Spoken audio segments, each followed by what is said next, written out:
I can't believe it's been 15 years since this film came out. Though I'm just a few days late for its anniversary because I had stuff to do on the day this came out. But I'm finally going to make up for it and give you a review of this great film with Robert Downey Jr. playing one of the greatest detectives there ever was in the world of, well, book series and what have you. You get what I'm saying. Here's my review of Sherlock Holmes. This is Big D's Entertainment Rankings and Reviews.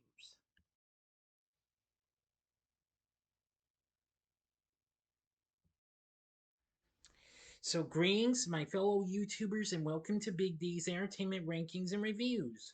My name is Joel, better known to you as the Big D, and this time around I bring to you a review of the 2009 period mystery action flick Sherlock Holmes, released by Warner Brothers, starring Robert Downey Jr. in the title role along with Jude Law, Rachel McAdams, and Mark Strong. The film is based on the titular character of the same name created by Sir Arthur Conan Doyle. The film was directed by Guy Ritchie and produced by Joel Silver through his Silver Pictures label, Lionel Wigram, Susan Daly, and Dan Lim. The screenplay was written by Michael Robert Johnson, Anthony Peckham, and Simon Kinberg, which was developed from a story by Wigram and Johnson. And the film is set in 1890 and follows the eccentric detective Holmes and his companion Watson attempting to foil a mysticist plot to gain control of Britain by seemingly supernatural means. The film came out in the US on Christmas Day 2009, which only means I'm just late of this by 5 days. But anyway, this eventually became a big success and became the 8th highest grossing film of 2009.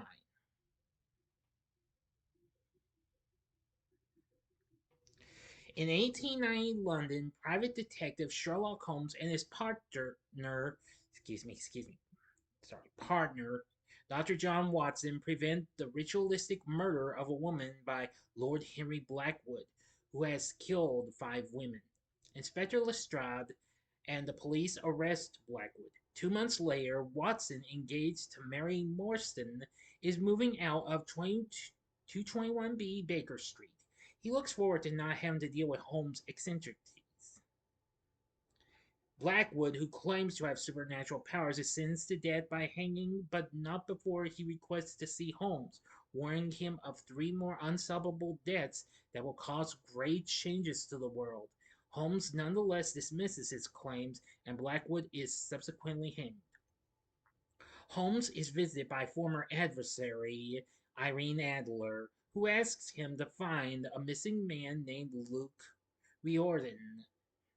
After her departure, Holmes follows her as she meets with her secret employer, deducing that the man is a professor and that he intimidates Adler. Meanwhile, a sighting of a living Blackwood and his tomb destroyed from the inside out lead to the belief he has risen from the grave. Riordan is found dead inside Blackwood's coffin, following a series of clues from the body. Holmes and Watson find Riordan's hideout and discover experiments attempting to merge science with magic. After Holmes and Watson survive a battle with Blackwood's men, when the latter try to torch the lab, Holmes is taken to the Temple of the Four Orders, a secret magical fraternity with considerable political influence. The leaders, Lord Chief Justice Sir Thomas Rotherham, U.S. Ambassador Standish, and Home Secretary Lord Coward, ask Holmes to stop Blackwood, a former member of the Society and Sir Thomas's secret illegitimate son.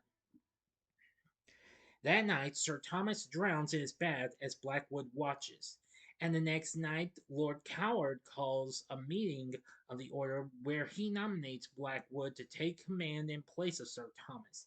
Blackwood reveals to the group his intention to seize control of the British Empire and reconquer the US. Standish tries to shoot Blackwood, but bursts into flames when he pulls the trigger of his gun, falling out of a window to his death. Coward issues an arrest warrant for Holmes, causing him to go into hiding. Holmes studies the rituals of the order and recognizes their symbols in Blackwood's staging of the murders. From this, he deduces that the targets of the final murder are every elected member of Parliament. With the aid of Lestrade, Holmes fakes his arrest and is taken to see Coward, where he observes evidence on Coward's clothes to deduce Blackwood has conducted a ceremony in the sewers beneath the Palace of Westminster. He then escapes.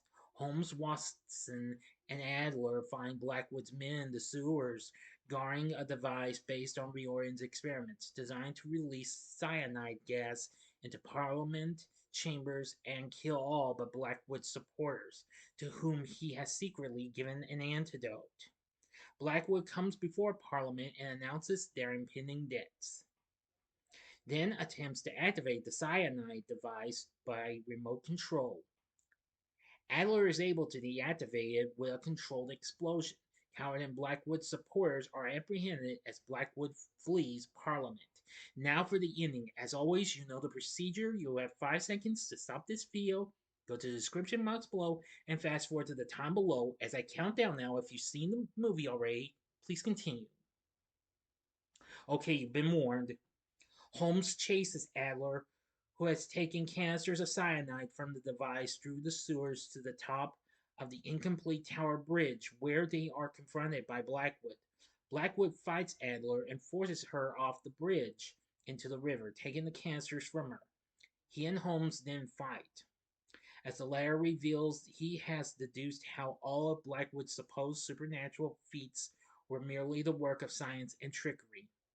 After the scuffle, a nearby piece of equipment collapses, causing Blackwood to be ensnared by chains and hanged as he plummets off the bridge. Adler has landed on a scaffolding platform and tells Holmes that her employer is Professor Moriarty, who is not to be underestimated.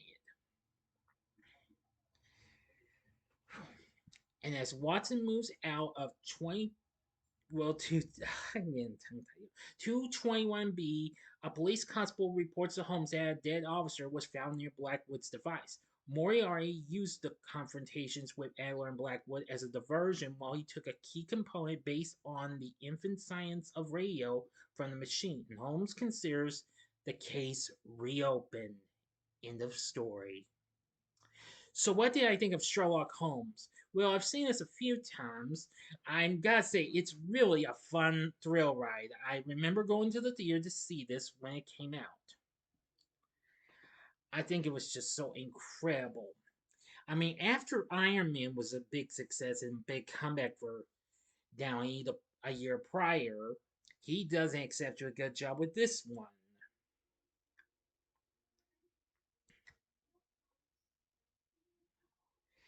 Anyway, although it lost to Avatar when it opened, it still, however, became a big success. And it would go on to make 524 million worldwide against its $90 million budget, which made it Guy Ritchie's biggest box office success at the time. But it has since then been surpassed by the follow-up to this, Sherlock Holmes: A Game of Shadows, released 2 years later, and then the Aladdin remake. It also became the 8th highest grossing film of 2009 worldwide and domestically,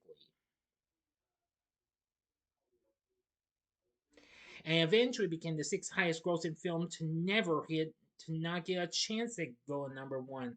Aside from Sing, My Big Fat Greek Wedding, Alvin the Chipmunks, The Squeakquel,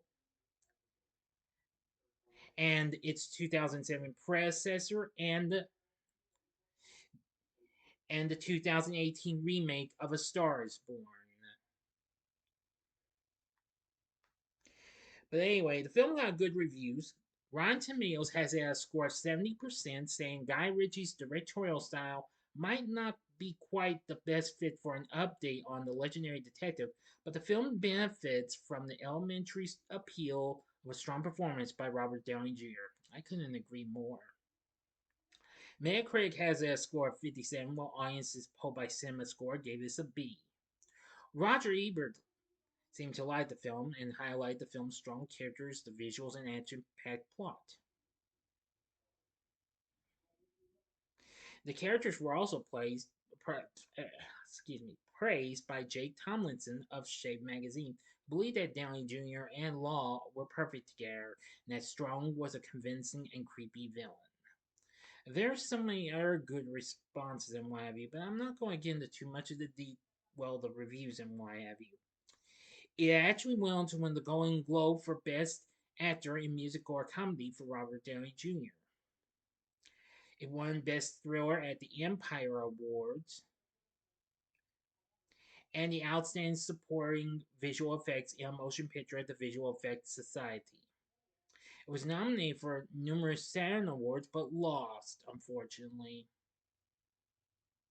Nevertheless, the film still proved to be a big success and went on to get a sequel 2 years later in Sherlock Holmes: A Game of Shadows, which returned Downey and Law as the titular characters.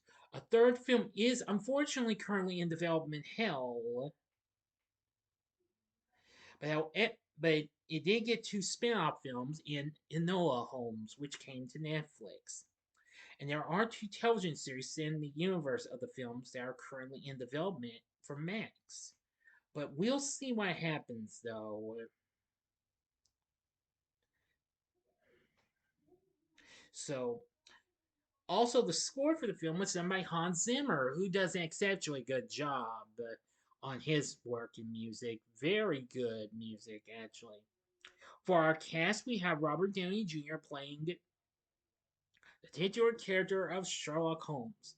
I must say, he is exceptionally really good. Mhm.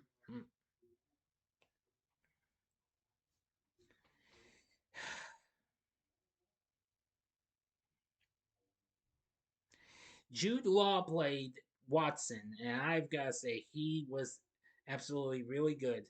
Now, Ritchie originally envisioned Russell Crowe for the role, but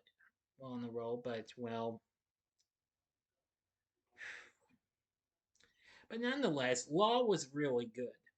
Playing the role of Lord Blackwood is Mark Strong, who of course would play more villainous characters, like he played Sinestro in Green Lantern a few years later, as well as Dr. Savannah in Shazam.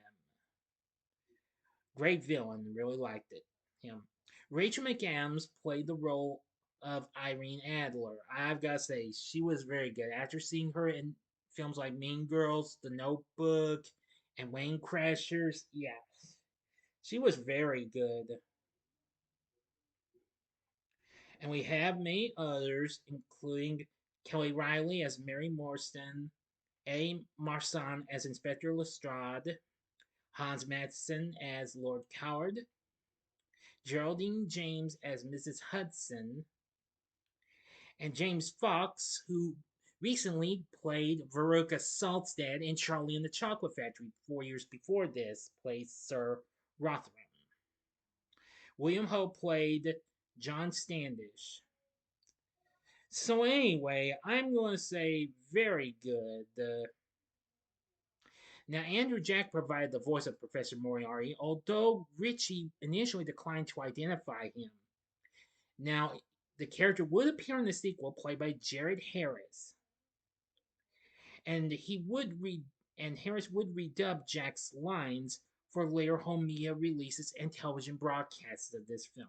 So, from what I've seen, I think it was so exciting. I think the action sequences were absolutely good. I think I gotta say Hans Zimmer's score was good. Cast was great. So was the characters. I think this was just so superb. So would I recommend Sherlock Holmes? The answer is hell yeah, go for it. This is definitely worth looking into. Now, guys, I was going to do the sequel next, but due to some issues that's occurred lately in the world of entertainment, that review will be is being postponed until further notice. Okay, I am humbly sorry, but in its place in my next vid will be a very special video. Okay, So I humbly apologize for postponing a review of the sequel. Okay. So what did you think of Sherlock Holmes? Let me know in the comments section below. If you like this video, consider clicking the like button, subscribe, and be a part of the Big D Nation. Continue to help support my channel. Make it grow, make the views grow. Tell all your friends about my channel. Give them to know me. Maybe they'd like to be a part of my Big D Nation. Share my video with your friends if you like. And again, as I said, I'm sorry for postponing the sequel to this review until further notice. So until I can get a new date for it, I will give you heads up on it. But next time I will do a special video, and it'll actually, but I'll give you heads up. It'll be a re-review. Okay. So if you like this, consider checking out my reviews for the spin-off films to this. In the upper left-hand corner is my review of Enola Holmes. The upper right-hand corner is my spoiler-free review of its sequel, Enola Holmes 2. Or if you would like maybe another kind of historical, or should I say film that takes place long ago with Jude Law in, you can check out my review of Sky Captain and the World of Tomorrow in the bottom left hand corner. And the bottom right hand corner is the button you can click to subscribe. If you like rankings and reviews on movies, TV, music, video games, etc., then I'm your guy. Thanks for watching. Until next time, I'm the Big D saying see ya.